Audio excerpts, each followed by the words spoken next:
Na kwana biyu. Ya kake? Lafiya.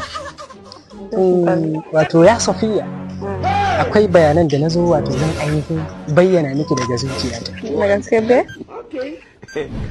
Amma na kina min wani fari da ido wanda yana ɗimauta mini wato birnin rayuwa. Da Allah. Wato ya Safiya, akwai bayanan da nake so na isar miki. Wato littafi na saya na larabci. Falle ya kai falle 20. Da gaske be? Na tsara na larabci domin na haddace. Na zo wato ainihin na bayyana miki kalan tsantsar soyayya da nake miki. Allah bai fi kana kana sosai?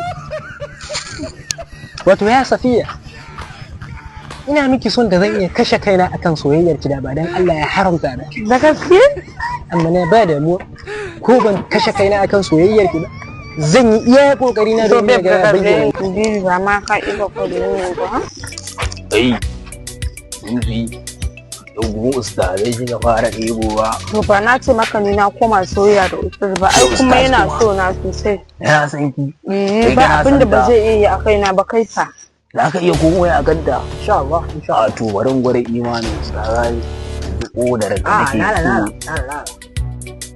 La. Akan Safiya, ka cire mini koda? A to a kara. La. Ba kai ka ce za ka iya komai a kaina ba? Haka ne ya Safiya, amma ban da ganganci da rayuwa ya Safiya. Ya Kenan Safiya ba kake so? na kake ba. Safiya kake so? Ina Safiya kake so? Budurwa ta ce. To na bar maka ya Safiya. Ina muku fatan alkhairi na rayuwa. Amma Amma cire koda la.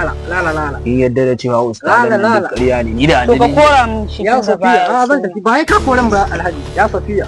Na tafi ya Safiya. Ware, buga maka ni da annabi kika ce in ciro kodan nan tun yaushe zan fafe da kin san yadda nake